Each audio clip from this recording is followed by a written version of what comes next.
მოგესალმებით, ეთერშია STASU TV საინფორმაციო გამოშვება დღის მთავარ სიახლეებს მარიამ ელიავა გაგაცნობთ.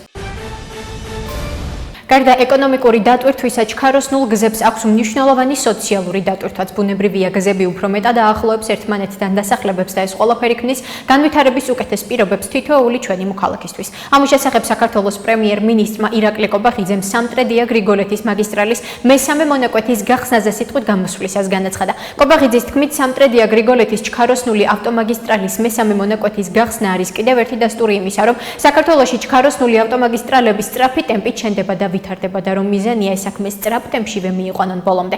როგორც პრემიერმა აღნიშნა, ავტომაგისტრალების მშენებლობა მთელი ქვეყნის მასშტაბით აქტიურად გრძელდება და დღეს ქვეყანაში უკვე ექსპლუატაციაშია მიღებული 389 კილომეტრი ჩქაროსნული ავტომაგისტრალი.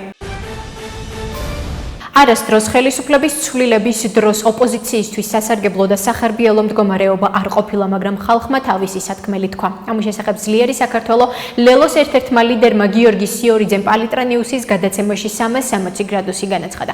სიორიძის თქმით, ხელისუფლების ცვლილებების გასაღები ქართველი ხალხის ხელშია. ხალხმა თავისი სათქმელი თქვა და ასე იქნება ივანიშვილის ცვლილების შემთხვევაშიც. მე მჯერა ქართველი ხალხის, განაცხადა გიორგი სიორიძემ. მისი თქმით, ლელოს მრწამსი დოქტრინა და ერთადერთი პოლიტიკური ხაზი არის არჩევნები. ჩვენ ვართ კონსტიტუციის ერთგული ძალა, ჯერ ერთი არჩევნებამდე შეიძლება მოხდეს, მაგრამ მთავარი არის ხალხი გამოვიდეს იმ რაოდენობის, რომ რეჟიმს არანაირი სივრცე არ ჰქონდეს. 2003 წლის რევოლუცია არჩევნებით იყო გამოწვეული, განაცხადა სიორიძემ. ამ მინისტერიალში მონაწილეობა იყო ძალიან კარგი შესაძლებლობა საქართველოსთვის. კიდევ ერთხელ ყურადღება გაგვემახვილებინა ჩვენს წინაშე მდგარ გამოწვევებზე. ამის შესახებ ვიცე-პრემიერმა საგარეო საქმეთა მინისტრმა მაკა ბოჭორიშვილმა ჟურნალისტებთან განაცხადა, რითაც ვაშინგტონში გამართულ მინისტერიალში პოლიტიკური ტერორიზმის ხელახალი გააქტიურების შესახებ მონაწილეობა შეაფასა.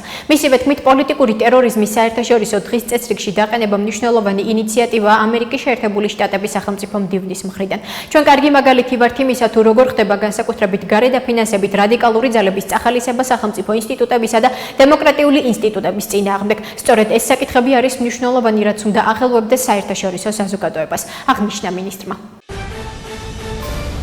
გარემოს დაცვისა და სოფლის მეურნეობის სამინისტროს სისტემაში შემავალი გასტრონომიის ეროვნული სააგენტოს, რომელიც ფუნქციონირებას უკვე შეუდგა, დროებით ხელმძღვანელის მოვალეობას კი გარემოს დაცვისა და სოფლის მეურნეობის მინისტრის მოადგილე ლაშა ავალიანი შეითავსებს. ამის შესახებ გარემოს დაცვის სამინისტროში აცხადებენ. სააგენტო შეიქმნა ქვეყნის გასტრონომიული მემკვიდრეობის დაცვის, განვითარების, პოპულარიზაციისა და საერთაშორისო ცნობადობის გაძლიერების, ასევე გასტრონომიის სფეროში ერთიანი სახელმწიფო პოლიტიკის ფორმირებისა და განხორციელების მიზნით. სააგენტოს საქმიანობა ხელს შეუწყობს რეგიონული განვითარების პროცესს, სოფლის მეურნეობის დივერსიფიკაციასა და ტრადიციული ადგილობრივი პროდუქტების კომერციალიზაციას, რაც გაზრდის სოფლად მცხოვრები მოსახლეობის შემოსავლებს, გააძლიერებს ადგილობრივ წარმოებას და წაახალისებს სოფლის ეკონომიკურ განვითარებას. სახალხო დამცველი ლევან იოსელიანი საქართველოში ახლად დანიშნულ თურქეთის საგანგებო და სრულუფლებიან ელჩი მუსტაფა თურქერ არის შეხვდა. სახალხო დამცველის აპარატის ინფორმაციით, ლევან იოსელიანმა დიპლომატს აპარატის მანდატი და საქმიანობა გააცნო. ასევე ქვეყანაში ადამიანის უფლებების დაცვის მდგომარეობის თვალსაზრისით არსებული მდგომარეობა მიმოიხილა და საქართველოსა და თურქეთის ადამიანის უფლებათა დამცველი ინსტიტუტების მრავალწლიან პროფესიულ ურთიერთობაზე ისაუბრა. შეხვედრაზე მხარეებმა სამომავლოდ თანამშრომლობის გაღრმავების პერსპექტივებზეც ისაუბრეს, ნათქვამია ინფორმაციაში. სახელისუფლებო ორგანოები პირდაპირ ამახინჯებენ სამართლიანი სასამართლოს უფლებას და ადამიანებს პოლიტიკური მოტივებით სჯიან. ამის შესახებ ადვოკატმა ლაშა ტყეშელაძემ არასამთავრობო ორგანიზაცია საერთაშორისო გამჭვირვალობა საქართველოსთან ერთად გამართულ პრესკონფერენციაზე განაცხადა.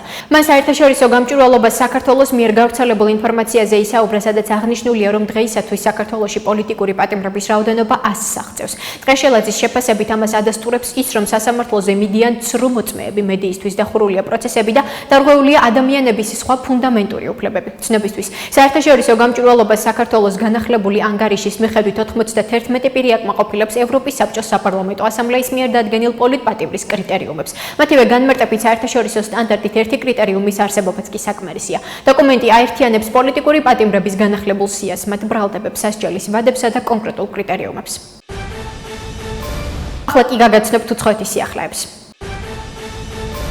ლიბანის არმია ქვეყნის სამხრეთში მდებარე ქალაქში შევიდა მას შემდეგ, რაც ტერიტორია ისრაელის ძალებმა დატოვეს. ინფორმაციას როიტერსი ავრცელებს. ლიბანსა და ისრაელს შორის აშშ-ის შუამავლობით გაფორმებული ჩარჩო შეთანხმების პირობების თანახმად, ისრაელის ძალები ლიბანის სამხრეთში მდებარე ქალაქიდან გავიდნენ და ქალაქში ლიბანის არმია განლაგდა. ჩარჩო შეთანხმება ჰეზბოლას განიარაღებას და სამხრეთ ლიბანიდან ისრაელის ჯარების გაყვანას ითვალისწინებს. შეთანხმების ფარგლებში ისრაელის ჯარების სამხრეთ ლიბანიდან გაყვანის გეგმას საპილოტო ზონის პროგრამა ეწოდება. რუსეთის ქალაქ ლიპეცკში თბოელექტროსადგურის მახლობლად ხანძარი გაჩნდა. ინფორმაციას უკრაინული მედია ავრცელებს. მედიის ინფორმაციით გასულ ღამეს ლიპეცკში სარაკეტო განგაში გამოცხადდა. ადგილობრივი მოსახლეობის ცნობით ქალაქში აფეთქებების ხმა ისმოდა.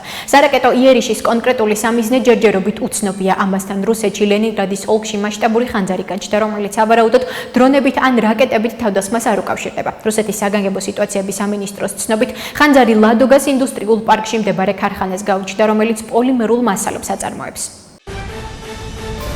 ენდი ბერნემმა დიდი ბრიტანეთის თავდაცვის მინისტრად უეს სტრიტინგი დანიშნა. ინფორმაციას Sky News-ი ავრცელებს. დიდი ბრიტანეთის პრემიერ-მინისტრ ენდი ბერნემის გადაწყვეტილებით თავდაცვის სამინისტროს ჯანდაცვის ყოფილი მინისტრი უეს სტრიტინგი უხელმძღვანელებს. სტრიტინგმა განაცხადა, რომ დიდი ბრიტანეთის თავდაცვის მინისტრის თანამდებობაზე მისი დანიშვნა დიდი პატევია. უზრუნველყოფთ იმას, რომ ჩვენს შეიარაღებულ ძალებს საჭირო რესურსები ჰქონდეთ და საერთაშორისო მოკავშირეების, განსაკუთრებით უკრაინის გვერდით ჩვენ მტკიცედ დავდგებით.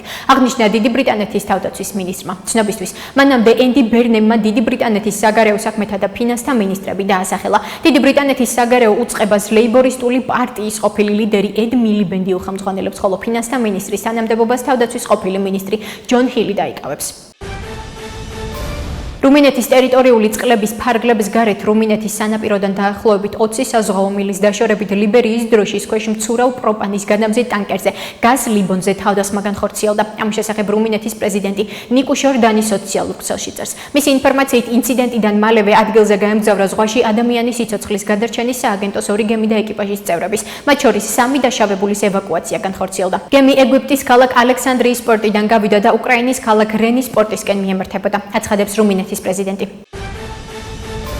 გაერთიანებული სამეფოს ახალ პრემიერ-მინისტრ ენდი ბერნემთან ძალიან კარგი საუბარი მქონდა. ამის შესახებ ამერიკის შეერთებული შტატების პრეზიდენტი დონალდ ტრამპი სოციალურ ქსელში წერს. მან ბერნემთან პირველი სატელეფონო საუბრის დეტალები გაავრცელა. ჩვენ ბევრი საკითხი განვიხილეთ. მათ შორის დიდ ბრიტანეთთან ჩვენი შესანიშნავი ურთიერთობები და უახლოეს მომავალში შევხვდებით. პრემიერ-მინისტრს წინ დიდი სამუშაოები ელის, თუმცა ის ამის შესრულებას შეძლებს და ამერიკა, რა თქმა უნდა, დასახმარებლად იქნება.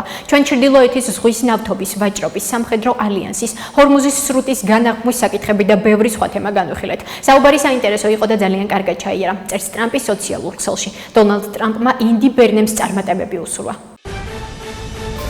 ასეთი იყო მიმდინარე სიახლეები მომავალ შეხვედრამდე.